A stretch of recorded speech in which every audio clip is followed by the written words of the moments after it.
ఘనంగా పీడీఎస్యు 23వ రాష్ట్ర మహాసభలు నెల్లూరు నగరంలో పీడీఎస్యు జిల్లా అధ్యక్షులు ఎం సునీల్ ఆధ్వర్యంలో పీడీఎస్యు 23వ రాష్ట్ర మహాసభలు ఘనంగా నిర్వహించడం జరిగినది. మొదటి రోజు టౌన్ హాల్లో నిర్వహించగా రెండవ రోజు డాక్టర్ జెట్టి శేషారెడ్డి విజ్ఞాన కేంద్రంలో నిర్వహించారు. ఈ సందర్భంగా సునీల్ మీడియాతో మాట్లాడుతూ, నా పేరు సునీలు, పీడీఎస్యు నెల్లూరు జిల్లా అధ్యక్షులు.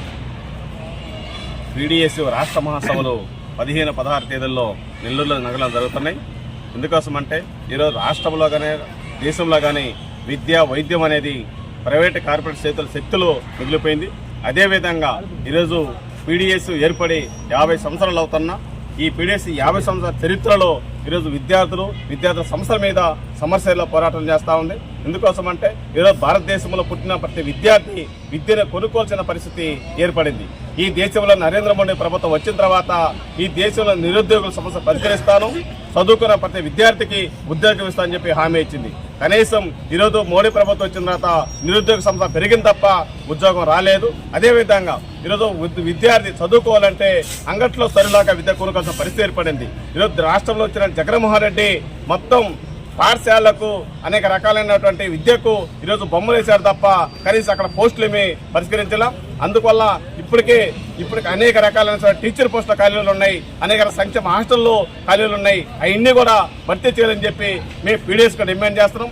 ఈ మహాసభల్లో ఈ నెల్లూరు సిటీలో ఉన్నటువంటి ఒక విఆర్సీ కాలేజ్ ఉంటే ఆ విఆర్సీ కాలేజీని లేకుండా దుర్మార్గం చేసిన ప్రభుత్వం ఈ గవర్నమెంట్ ఉంది. అందుకే మేము ఈ మహాసభలో ఒక తీర్మానం చేస్తున్నాం. ఈ నెల్లూరు జిల్లాలో నడుముతున్నటువంటి విఎస్ కాలేజీని వెంటనే ప్రకటించి ఆ డిగ్రీ కాలేజీ ప్రారంభించాలని చెప్పి మేము డిమాండ్ చేస్తున్నాం. అదేవిధంగా విద్యని ప్రాధాన్యత ఇవ్వకుండా ప్రైవేటు కార్పొరేట్ చేతులు కబంధ హస్తాలు పెట్టినటువంటి ప్రభుత్వ విద్యని పేద విద్యార్థులకు చేయాల్సిన పరిస్థితి ఈ విద్యారంగానికి ఉంది. అయ్యా, మేము ఒకటే చెప్తున్నాం, ఈరోజు ఎమ్మెల్యేలు కానీ ఎంపీలు కానీ మీరు సమావేశాలు పోయినప్పుడు విద్యారంగానికి సంబంధించినటువంటి సమస్యలు ఏదైనా మాట్లాడుతున్నారంటే ఎవరు మాట్లాడటంలా ఆ విద్యను పరిష్కరించాలంటే ఈ దేశంలో కానీ రాష్ట్రంలో కానీ విద్యార్థుల సమస్యలు పరిష్కరించాలంటే ఒక పీడీఎస్ ఒక మెసేజ్ పంపిస్తుంది, ఒక పీడీఎస్ ఆందోళన చేస్తుంది. అందువల్ల ఈ మహాసభలకు అన్ని జిల్లాల నుంచి ఉన్నటువంటి ప్రతినిధులు వచ్చున్నారు. ఈ మహాసభలు చర్చిస్తున్నాం. నిన్న హైకోర్టు న్యాయమూర్తి జడ్జి చంద్రశేఖర్ వచ్చారు. ఈరోజు ఒక నన్న యూనివర్సిటీ సార్ వచ్చారు. రేపు యూనివర్సిటీ నుంచి అనేక రకాలు వస్తున్నారు. ఇప్పటికైనా సరే పాలకులు గమనించి ఈ సమస్యలు పరిష్కరించాలి. భవిష్యత్తులో పీడీఎస్ సమస్యల పోరాటాలు చేస్తుంది. ఈరోజు ప్రభుత్వ పాఠశాలలో ఎంతమంది టీచర్లు ఉన్నారు, అక్కడ వర్షాలకి ఎన్ని గదులు ఉన్నాయో కూడా మనం పరిశీలించుకోవచ్చు. ఈ మధ్యనే అనేక హాస్టళ్లలో నీళ్లు పోతే కనీసం జేసీలో పోయి వెనక్కి వచ్చిన పరిస్థితి మనం నెల్లూరు సిటీలో చూసాం. అందుకోసం ఇప్పటికైనా సరే హాస్టల్లో హై స్కూల్ సమస్యలు పరిష్కరించాలి, ప్రభుత్వ పాఠశాల సమస్యలు పరిష్కరించాలని పీడీఎస్గా డిమాండ్ చేస్తాం. లేని పక్షంలో భవిష్యత్తులో అనేక రకాల పోరాటాలు చేస్తారని చెప్పి హెచ్చరిస్తా ఉన్నాం. గణిరాజు, పీడీఎస్యు రాష్ట్ర అధ్యక్షులు. పీడీఎస్యు 23వ రాష్ట్ర మహాసభలు నెల్లూరు నగరంలో నిన్న ప్రారంభమైనాయి. ర్యాలీ బహిరంగ సభ జరిగింది. ఈరోజు డెలిగేట్ సభ జరుగుతూ ఉంది. ముఖ్యంగా ఈ మహాసభల్లో కేంద్రం ఉన్నటువంటి మోదీ ప్రభుత్వం, రాష్ట్రం ఉన్నటువంటి జగన్మోహన్ రెడ్డి ప్రభుత్వం అనుసరిస్తున్నటువంటి విద్యార్థి నిరుద్యోగ వ్యతిరేక విధానాలన్నీ వీటి మీద చర్చించబోతూ ఉన్నాం. వీటి మీద భవిష్యత్ కార్యాచరణ కూడా రూపొందించబోతూ ఉన్నాం. ఎందుకంటే మోదీ ప్రభుత్వం ఈ దేశంలో ఉన్నటువంటి సైన్సు చారిత్రక అంశాలని నాశనం చేస్తూ ఈరోజు మనువాద భావజాలాన్ని ఈరోజు విద్యాలయాల్లోకి తీసుకురావడానికి ప్రయత్నం చేస్తూ ఉంది. దాంట్లో భాగంగానే డార్విన్ జీవపరిణామ సిద్ధాంతాన్ని, మొఘలుల చరిత్రని, భగత్ సింగ్ చరిత్రని, పీరియాడిక్ టేబుల్ని వీటిని పాఠ్యాంశాల నుంచి తొలగించి వేసింది. ఇప్పుడు మనువాద భావజాలకు సంబంధించినటువంటి అంశాలని ఈరోజు పాఠ్యాంశాల్లో చేరుస్తూ ఉన్నారు. అంటే విద్యార్థుల మెదల్ని ఈరోజు అశాస్త్రీయ భావజాలంతో నింపడానికి ఈరోజు బీజేపీ ప్రభుత్వం పెద్ద ఎత్తున కుట్ర చేస్తూ ఉంది. దాంట్లో భాగంగానే ఈరోజు నూతన జాతీయ విద్యా విధానం 2020ని దేశవ్యాప్తంగా అమలు చేస్తూ ఉన్నారు. దాంట్లో ముఖ్యంగా ఏవైతే రిజర్వేషన్లు ఉన్నాయో రిజర్వేషన్లు ఈ నూతన జాతీయ విద్యా విధానం లేకుండా చేస్తూ ఉంది. రాష్ట్రాల ఫెడరల్ హక్కుల్ని హరించివేస్తూ ఉంది. ఇటువంటి దుర్మార్గ నూతన జాతీయ విద్యా విధానాన్ని పీడీఎస్ తీవ్రంగా వ్యతిరేకిస్తూ ఉంది. అంతేకాకుండా ఈరోజు మోదీ ప్రభుత్వం ఏదైతే దేశవ్యాప్తంగా ఉన్నటువంటి నిరుద్యోగులకి ప్రతి సంవత్సరం కూడా 2 కోట్ల ఉద్యోగాలు ఇస్తారని చెప్పింది. ఈ 9.5 సంవత్సరాల కాలంలో 19 కోట్ల ఉద్యోగాలు ఈ దేశంలో ఉన్నటువంటి నిరుద్యోగులకు ఇవ్వాలి.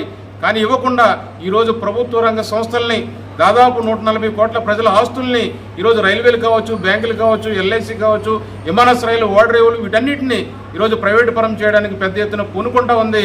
దీన్ని తీవ్రంగా వ్యతిరేకిస్తూ ఉన్నాం. ఎందుకంటే ఈ ఆంధ్ర రాష్ట్రం ఉన్నటువంటి 32 మంది బలిదానాలతోటి సాధించుకున్నటువంటి విశాఖ ఉక్కును కూడా ఈరోజు ప్రైవేటీకరణ చేయడానికి ఈరోజు కేంద్ర రాష్ట్ర ప్రభుత్వాలు పూనుకుంటా ఉన్నాయి. ఇప్పటికైనా మేము ఒకటే చెప్పదలుచుకున్నాం, ఇది మోదీ ప్రభుత్వమైనా జగన్ ప్రభుత్వమైనా ఇటువంటి ప్రైవేటీకరణ విధానాలని విడనాడండి. ఈ రాష్ట్రంలో జగన్మోహన్ రెడ్డి మరీ మొండిగా ఈరోజు పాఠశాలని ముక్కలు చేసేటువంటి వైఖరితో ముందుకెళ్తా ఉన్నారు. ఇప్పటికే 10+2+3 ఉన్నటువంటి సిస్టాన్ని మరి 5+3+3+4గా మార్చారు, 6 పాఠశాలగా మార్చారు. ఇప్పటికే 3-4 తరగతులని హై స్కూల్స్లో విలీనం చేస్తూ ఉన్నారు. 4200 ప్రాథమిక పాఠశాలని ఈరోజు మూసేశారు. నాడు నేడు పేరుతోటి వేల కోట్ల రూపాయలు ప్రజాధనాన్ని ఖర్చు పెట్టి ఈరోజు పాఠశాలని ఈరోజు గ్రామాల్లో ఖాళీగా ఉంచేటువంటి ఒక పరిస్థితికి నెట్టబడతా ఉంది. అంతేకాకుండా ఈరోజు 9600 పాఠశాలలు ఏకోపాధ్యాయ పాఠశాలగా నడుస్తూ ఉన్నాయి. మరి ప్రభుత్వం చెప్పింది ప్రతి సంవత్సరం డిఎస్సి వేస్తామని, జనవరిలో జాబ్ క్యాలెండర్ వేస్తామని, అలాగే రాష్ట్ర వ్యాప్తంగా నాడు ఖాళీగా ఉన్నటువంటి 2,35,000 ఉద్యోగాల్ని భర్తీ చేస్తానని జగన్మోహన్ రెడ్డి గారు 2019 ఎన్నికల్లో పాదయాత్రలో చెప్పారు. ఈరోజు మాట్లాడుతూ ఉన్నారు ఆడుకుందాం ఆంధ్ర అనే పేరుతోటి మొత్తం ఈ రాష్ట్రంలో ఉన్నటువంటి నిరుద్యోగ యువతని మోసం చేసేటువంటి ఒక వైఖరితో ముందుకెళ్తా ఉన్నారు. ఈ 4.5 సంవత్సరాల కాలంలో మరి పోస్టులు ఎందుకు భర్తీ చేయలేదు? మరి ఈరోజు ఎన్నికలు ముందు ఈరోజు 897 గ్రూప్ 2 పోస్టులు భర్తీ చేస్తామని, 81 గ్రూప్ 1 పోస్టులు భర్తీ చేస్తామని ప్రకటన ఇవ్వడంలో ఉద్దేశం ఏంటి? అందుకని మేము చెప్తూ ఉన్నాం, ఈ పీడిఎస్ విద్యార్థి సంఘంగా రాష్ట్రంలో ఖాళీగా ఉన్నటువంటి 2,50,000 ఉద్యోగాల్ని భర్తీ చేయండి. అదే క్రమంలో మీరు ఇచ్చినటువంటి హామీ ఏదైతే ఉందో కేజీ నుంచి పీజీ వరకు ఉచితంగా విద్య అందిస్తామని చెప్పారో దాన్ని అమలు చేయండి.